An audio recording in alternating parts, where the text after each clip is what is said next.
and I decided to get my customs broker license while I was at Descartes. I passed the second time, so I'm super grateful for that. That test is definitely a feat. I started piquing an interest once I started understanding a little bit more about trade, and it did come very easily to me, whether or not that was from listening to it growing up. Before we get started with the show, here's a quick word from our sponsor, Global Training Center.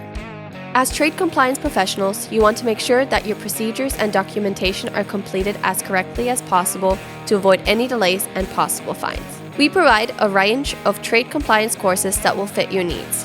From in-person or web training to recorded on-demand courses, we can train one or even thousands on your team through your learning platform or on our portal. We can even customize a private session for your team. Go to globaltrainingcenter.com to find out more.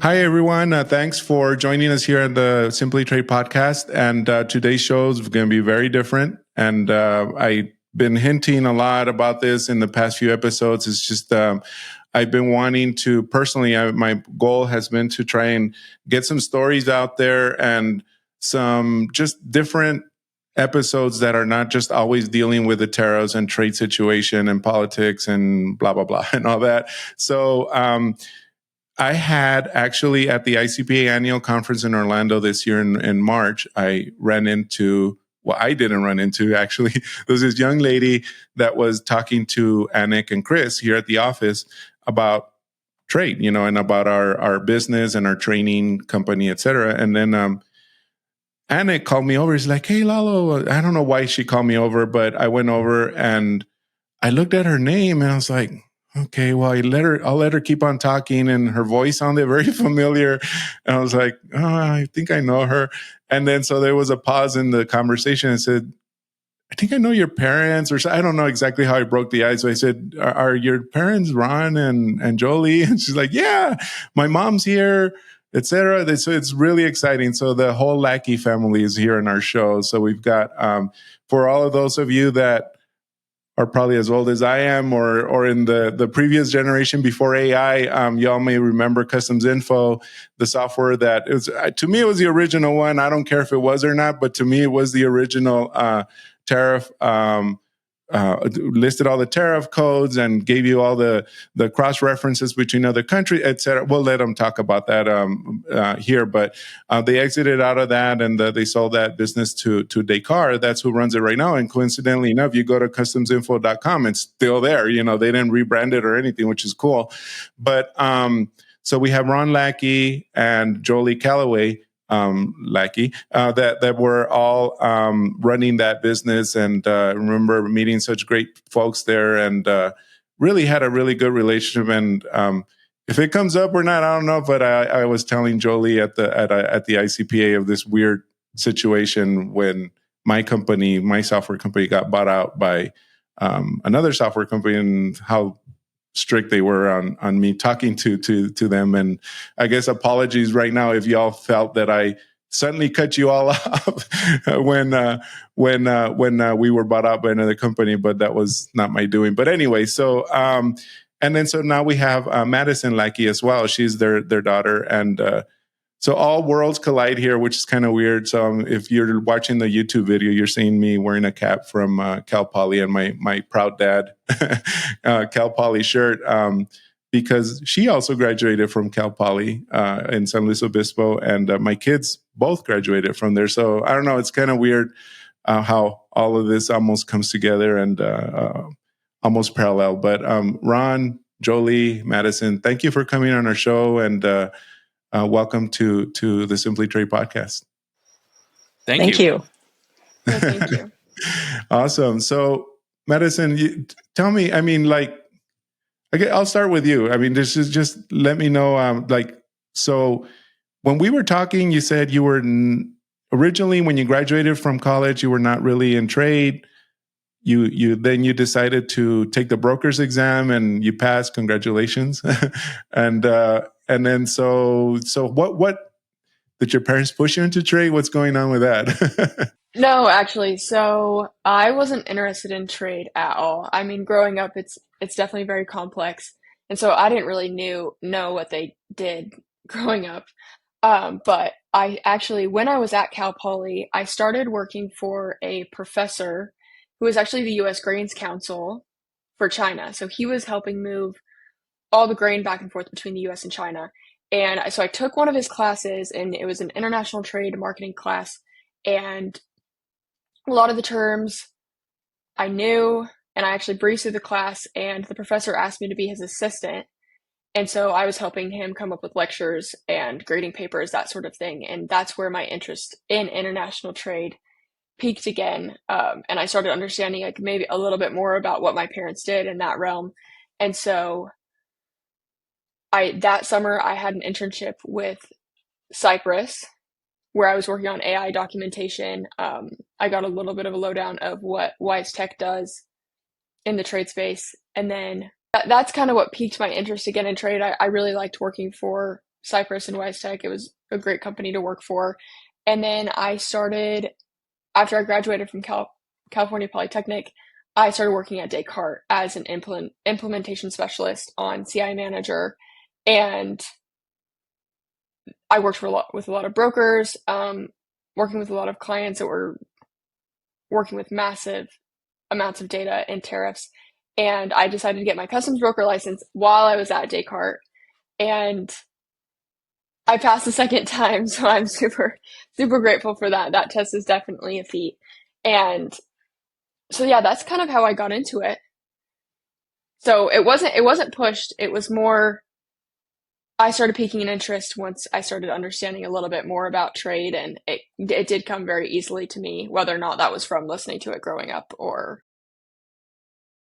Yeah. Yeah. No, I was telling your mom at ICPA that I remember, I mean, obviously it's my memory may be a little foggier now, but I told her, I remember you may have actually brought Maddie down and did the kids camp at one of the ICPAs and running around with those kids all over the place there with their kids camp. And I said that I guess that you were introducing her to trade back then.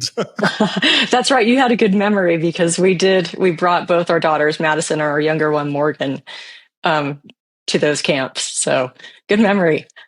Yeah, that was funny because I don't know. I for some reason I don't know why I thought I remembered that. But anyway, Ron. So let me ask you, how in the world did you get into trade? I mean, how did you decide I'm gonna make myself a software product that does tariff classification? Well, actually, the whole tariff thing. So how'd that come about? So it's really an interesting story, and it's not so much about me, but more about customs info. In Salt Lake City, there was a guy named Bruce Fuglia. I don't know if you remember him, but he was a LexisNexis rep, and he was selling to attorneys. And Lalo, do you remember the old blue ruling books? Yes. So not many people know this, but WordPerfect was also founded in Utah. And at the same time that WordPerfect was coming out, they were still, the customs attorneys and the customs brokers were still getting these blue books. And one day, an attorney asked Bruce, said, "Hey, can you put this book into WordPerfect so I can go in and just do a keyword search?" So he recruited all of the neighbors, and they manually would type those rulings into WordPerfect, and that's how Customs Info got started. But we fast forward to your question. So Customs Info had a blue chip customer list, and KPMG bought Customs Info, and you have this small little family oriented company, and now all of a sudden in this big four accounting firm, and it was struggling a little bit. I had just come off the .com bust. I had been out of work. I can't remember if Madison was on the way or had just arrived, but I had been out of work, and fortunately I got a job at KPMG running the Customs Info group.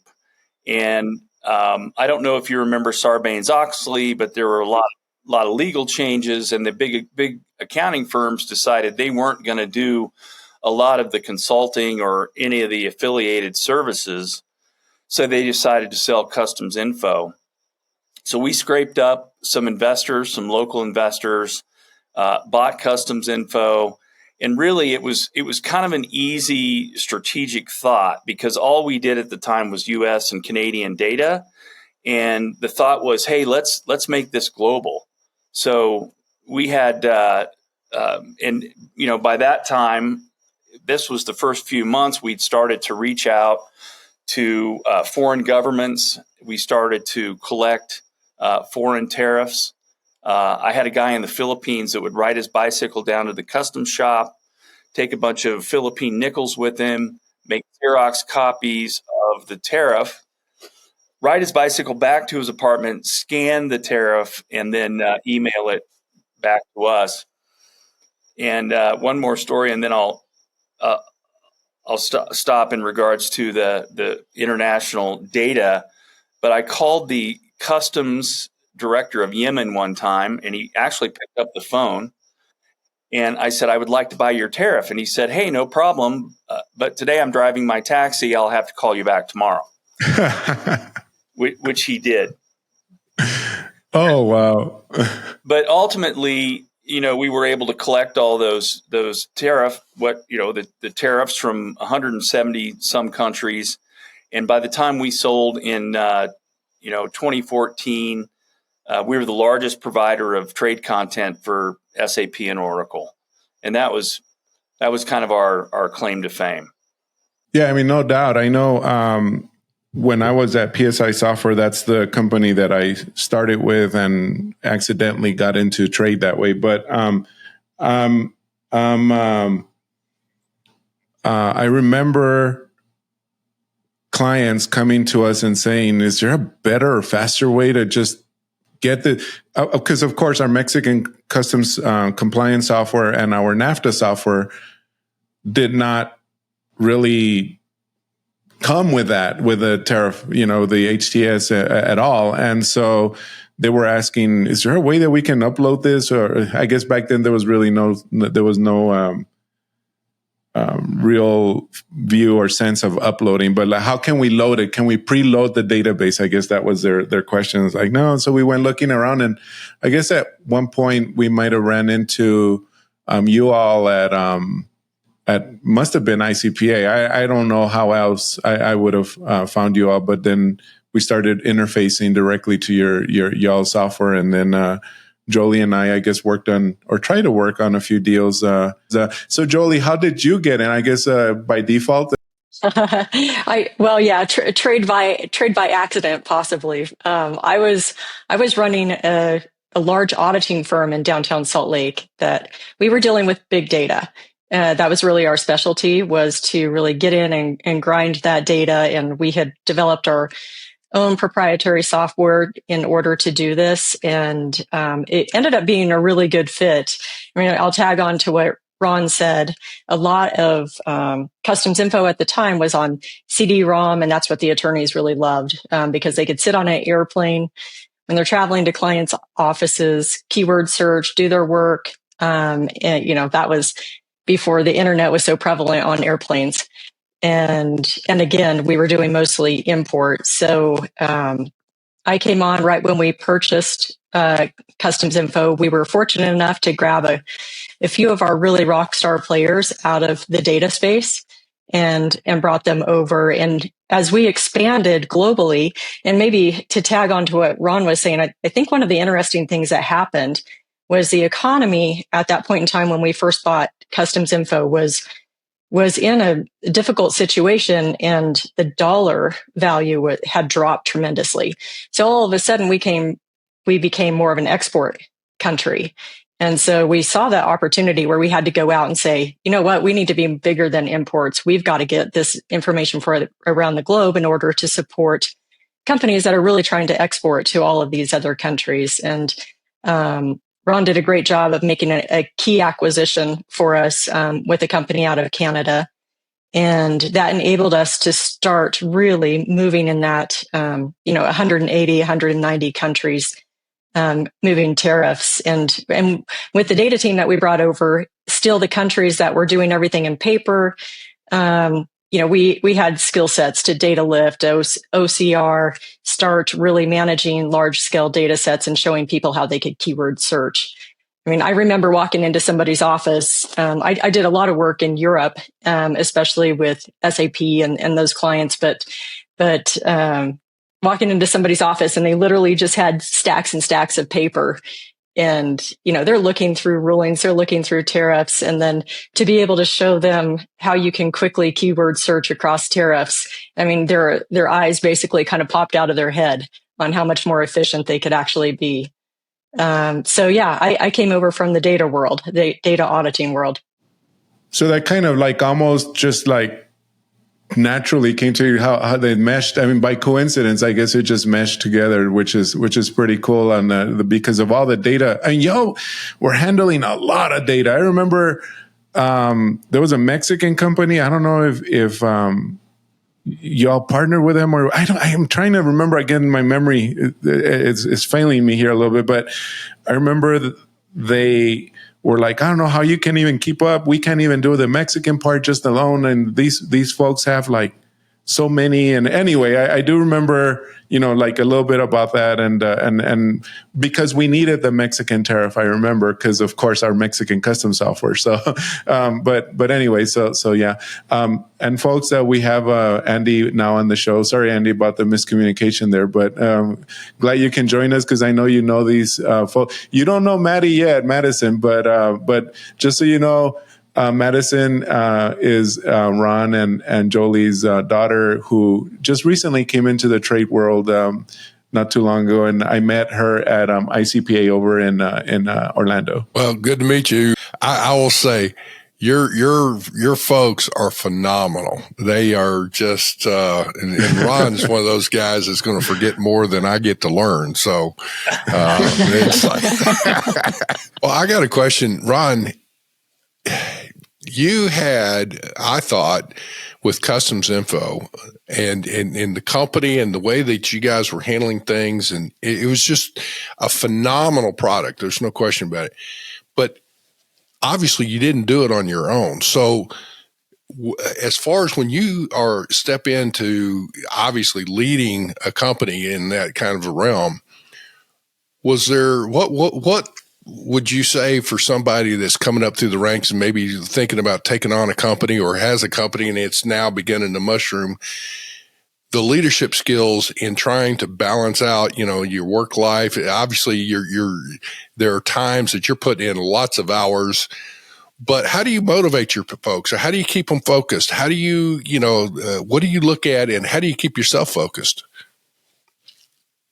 That's a broad question, but I have thought about that a lot. In the early days, Andy, it was just mere survival, right? I mean, KPMG was going to sell, and I was most likely going to be out of a job. So that was the motivation I basically, bought my job. But let's get to the second half of your question. We had just a phenomenal team of human beings. And if you look at just from a budget standpoint, from a healthcare and insurance and bonuses and anything we could do, to share that success, we did. And we were very, very hands-on. Jolie and I, that was our 24/7. That was our life. And we would start with folks that knew nothing about trade. And as you guys know, it's a very complex world, right? And we would tell these folks, hey, this is going to take you a year to figure out. You're going to be absolutely lost and clueless for a year, but we're going to hold your hand. We'll get you through it. And as Madison was saying earlier, once the light bulb goes on in trade and you realize that, one, it's a great space full of great people. Two, it's very challenging globally. And three, over the course of a career, it's very rewarding. We were able to create a team that I think was very involved, and they got better and better.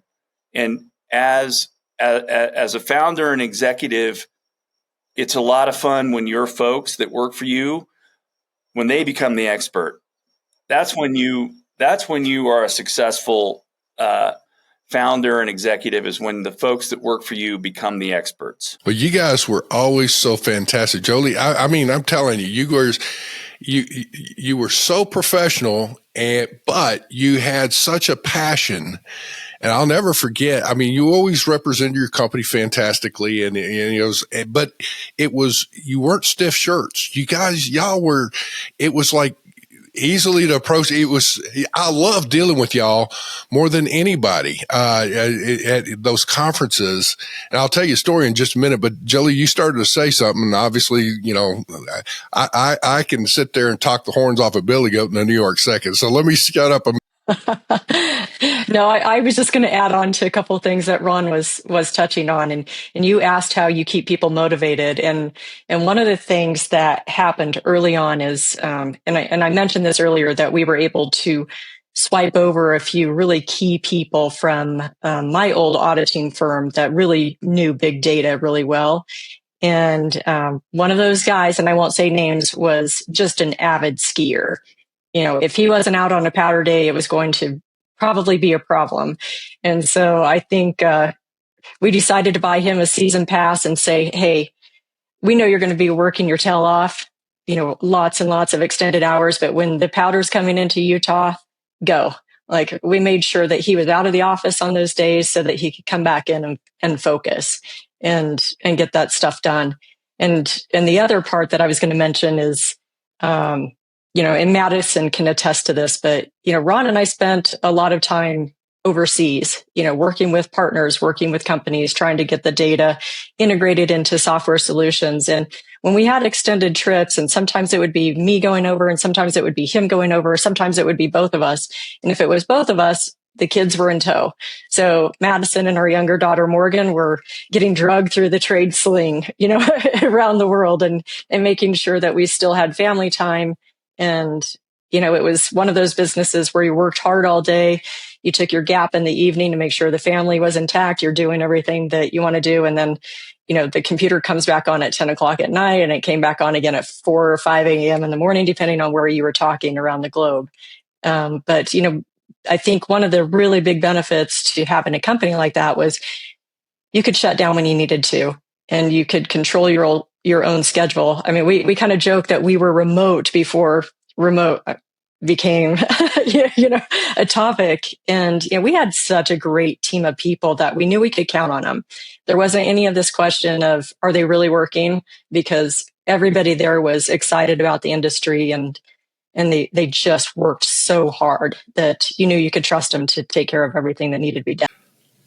Well, Madison, as being drugged through all over the different countries and different things like that, and as you're growing up, you saw, I'm sure, firsthand how hard your folks were working and the way they schedule things. You probably at the time is like it was just life, but now as an adult looking back, the way they prioritize schedules and work things in, did you glean from that? Have you learned a lot and have an appreciation for what they've done? Yeah, I definitely have an appreciation for how much they traveled, because I'm starting to travel for work now, and it's definitely a lot. But it's funny because now looking back, it really has rubbed off on me. I feel like growing up, we spent a lot of time traveling, a lot of time outdoors. Most of my childhood was spent outdoors. And then the other half was all of us working, going to school, sports, that kind of thing. But now, as I'm out of the house and in my 20s and living with roommates and watching other people around me, I am definitely in go, go, go mode all the time. Working all the time. I get home from work, or I guess I work remotely, but I'm done with work and I'll have some free time, spend some time outside, and then I'm back to work, working on work that I have to do from Blue Tiger, which is where I work now, or other side projects. So it's definitely ingrained to me that you don't stop, because there's always something to be done. And I am grateful for that work ethic and also the balance of traveling and living outside, that sort of thing. Madison, whenever you get home with your folks, do you ever start talking about some topics and push back on them a little bit? Yeah, I would say now after after finishing my customs broker exam and passing that, man, there's just so much information, and you really get into the tariffs and the regulations. So yeah, with that stuff for sure, because I think, especially when I was in the thick of that, it was easy to talk about the topics, and I had the regulations right in front of me. So yeah, it's been fun to be able to chit chat and actually participate in these conversations, because growing up, I had no idea what they were talking about. So yeah, Andy, another thing I'm very proud of is, Jolie and I, we ran Customs Info for over 10 years and together, and we're still married. I mean, that by itself is a very, very positive and probably rare thing. Yeah, my wife and I are in our 17th year and running it together, and we're still together. So I know where you're coming from. Yeah, it's hard to remove it from the dinner table talk, as Madison can attest. You really have to figure out how to cut that off. But Andy and Lalo, I was going to tell you one quick story. For years, and you can see that I still keep my maiden name in everything that I do. But for years, that was intentional, because when we first bought Customs Info and started growing it, we really didn't want anyone to think that Customs Info was just like a little mom and pop shop, and which sometimes can be the impression when you're walking around with the same last name. So for years, we didn't hide it, but we never told anyone that we were married. But we were it probably was ICPA or AAEI or someplace. And one of our clients saw us go into the same hotel room together. And then we thought, well, now there's going to be rumors. So we ended up having to tell a few people, hey, just FYI, we've been married like forever. There's not an affair going on. I'm not walking into his hotel room. It's like, oh. Remember that discount I asked you for? Yes, exactly. Little blackmail action. Well, Jolie, you were talking earlier about how you said that you were remote before remote was cool or whatever, but and my wife and I feel the same way, because we brought webinars to our business way before the pandemic even hit. And then all of a sudden what we're doing now is normal, right? But Ron, how do you feel, or how do you think, like with today's technology, how things may have been different with Customs Info? I mean, do you think y'all would have had more acceleration? I mean, how do you see AI that aspect of it? That's a great question. And the reason I love it is because if we tried to start that from scratch today, one, there's more competition, but two, back then, it was a very difficult thing to do. I mean, as I was saying earlier, you were writing letters, old fashioned, I'd put an address down to Iraq or Iran, and I'd send off a letter, and sometimes they'd respond. And it was very much a Boy Scout environment where you just had to figure out one way or another that you were going to get that data. And today, so much of that data is in the cloud, right? It's easier to get. The barriers to entry are low. But in 2002, the barriers to entry were very high. And I'm kind of thankful that we were able to do it at that time, because I don't know that we could separate ourselves from the rest of the pack, in 2025. I will tell you this, though, there's probably easier access to a lot of information. But one of the things, and Madison, this may, you may provide some comment here. There's a lot of people who've been in the industry, they're older than dirt, like your father there. So, of course, not me, right? Seriously, it's like, but you've been around, you picked up on something that most college kids don't. And you were saying how that professor that's like, you know what, they may not have taught before, but you look beyond that and could tell there's a rich history of knowledge, experiences, and things of that nature. One of the things I see in today's world is there are such great innovations of some new systems, and they're using applications or developing applications for, everything from automated duty drawback, classification, all these things. But one of the things that I see lacking is tapping into somebody that's got that experience. So you look at all this data, and to be able to literally analyze it from a perspective, the experiences give you the knowledge of knowing what to ask and how to tap that data, rather than saying, well, I've got this data, let me do trend analysis along. Do you see that from your perspective of, there's so much information that there's a lot of people that really don't even understand how to use it? Yeah, I think that what I'm seeing is, because right now in the work that I'm doing, I see a lot of customers come in and they're like, oh, these are the regulations that I'm seeing, or I used ChatGPT to look this up, or I've looked at a couple of the AI softwares for classification. And here's the thing, is it's giving you great information. And a lot of the times it does look correct. It is giving you the correct regulations, but sorry, I shouldn't say correct regulations. But it's probably not pulling from the right area. So it's correct information, but for you're asking, if that makes sense. But if you don't know that that's wrong, or if you don't have that prior knowledge that that's wrong, you were going to go ahead and move forward with that. And so I think, we're going to have all these great AI software to pull this data from, but if you don't know what you're looking at, you can get yourself into trouble really quickly. Well, you've got a resource with your folks, I imagine, and Jolie, I guess you guys, as you're talking, like you said, at times around the dinner table in the past is one thing, but even now it's like, do you not get engaged in discussions and say, well, how's it going? What's going on? Have you thought about, and you start from obviously your vast experiences and things, giving some guidance even to Madison or others? Hey, look at it from this perspective or that perspective. Does that ever come up? Yeah, I'll take this one because it's an ongoing debate, and this debate really has been happening for decades. But you guys have been in this space long enough to remember that, pre-2000, the rule was only customs brokers can make those decisions, right? And then the Amazons come and they're moving tens of millions of goods.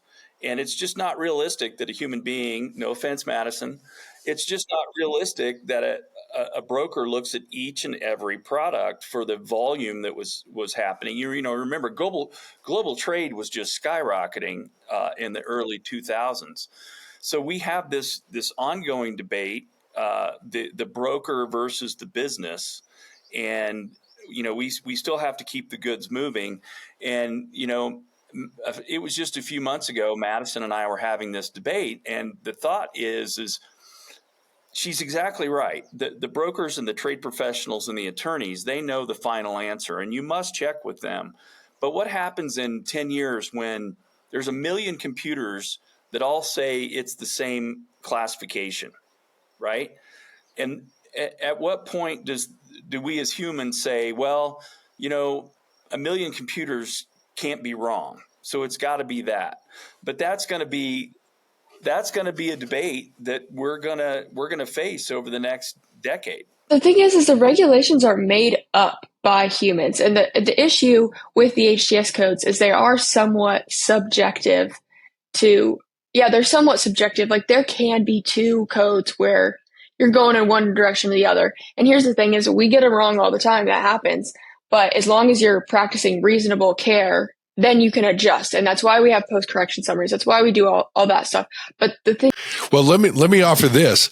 Is being able to, whatever, even if the computers come back with certain things, and I understand that, if you can, and this is where I see some people fail, they'll take whatever has been given. Oh, the research says this, bang, and let me run with it. And it's like, you need to understand, can you defend that? What is I'm taking this based on what? And that right there is that, I think, maybe where you were going. Yes, that's where I was going, is is using your AI system taking reasonable care. Mm-hmm. Not by itself. That's a great point. Well, humans are training that AI. And so at some point you've got to make sure that it's right. And I think, Madison, like you said, you've got to still put in reasonable care. And especially with the additional, I don't even know if I want to call it regulations, but the government is going to make sure that your tariffs are correct. And it sounds like, I think I saw your podcast a couple days ago that said it's the number 2 initiative of the DOJ for to fraud. Make sure that your classification is correct and that there's not anything going sideways, which I actually, that kind of brought it to a forefront for me, thinking, okay, so where does that put AI? It is a critical piece of it, but you've got to have brokers in the process to make sure that you are not going to get yourself in trouble. No, and I agree. I do use some systems where it helps me narrow down to 4 codes, and then I investigate from there. And that does save a ton of time, but it's definitely not going to give you 100% accuracy. That's for sure. Let's go full circle now. So we saw you at ICPA. You were looking for a job.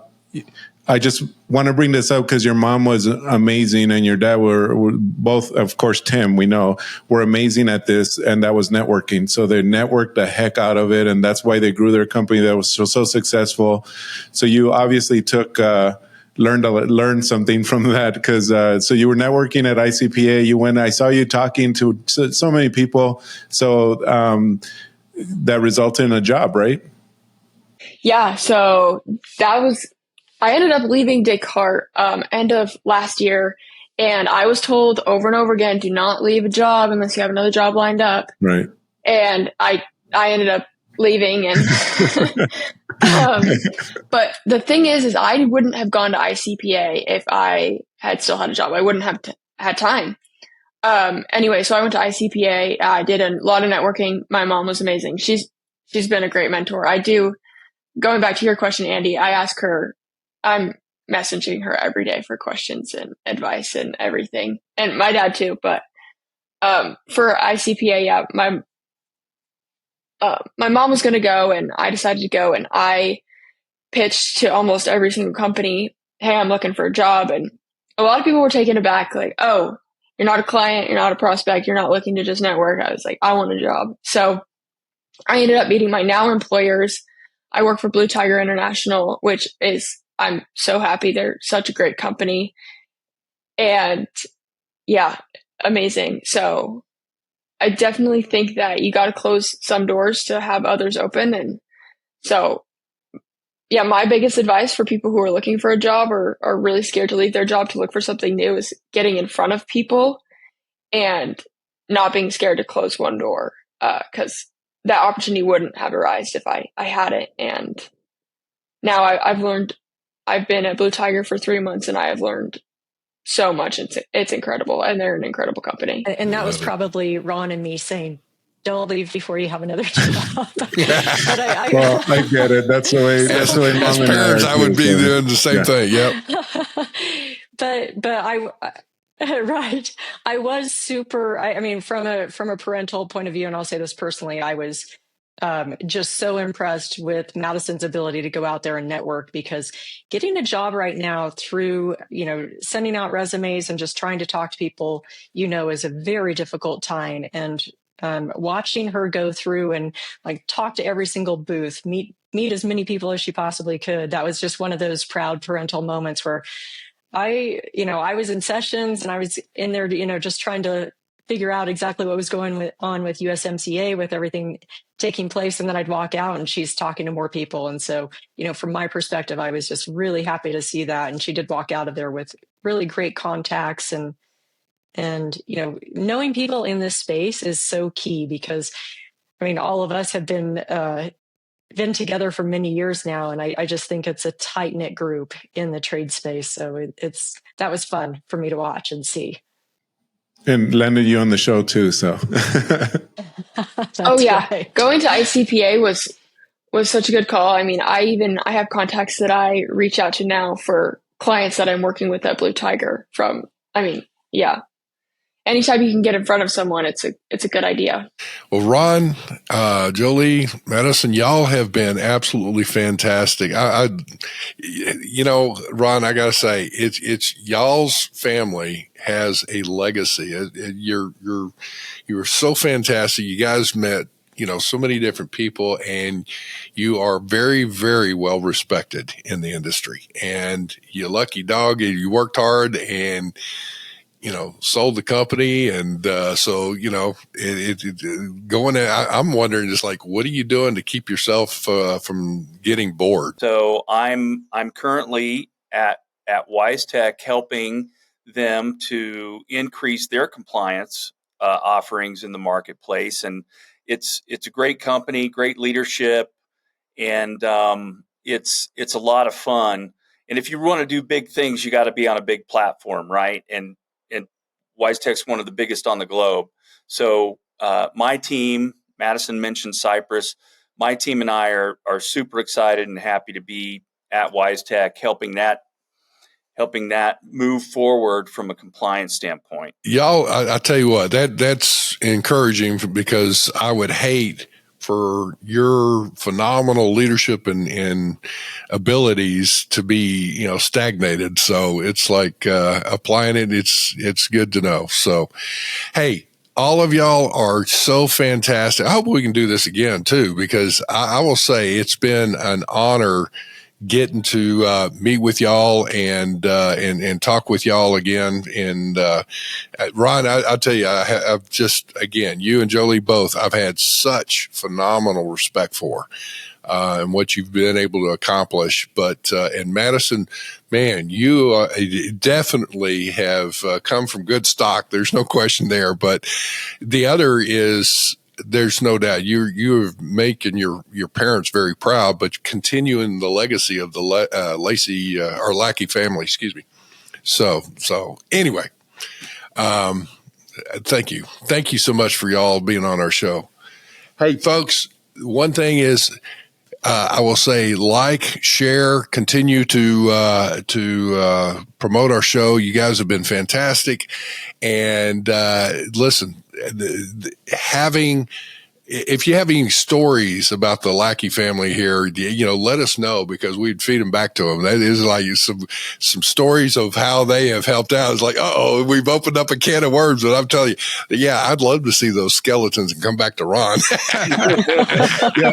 This was probably a great kickoff to a story building type episodes, because we just get bored sometimes hearing about tariffs and trades and stacking and unstacking, and which that's what Madison is dealing with daily. So this I know is going to really resonate well with a lot of people, because a lot of our listeners are, I'm not going to say they're our age, but they remember and they did use customs info, and now they know the story behind the business. So it's really awesome to hear it.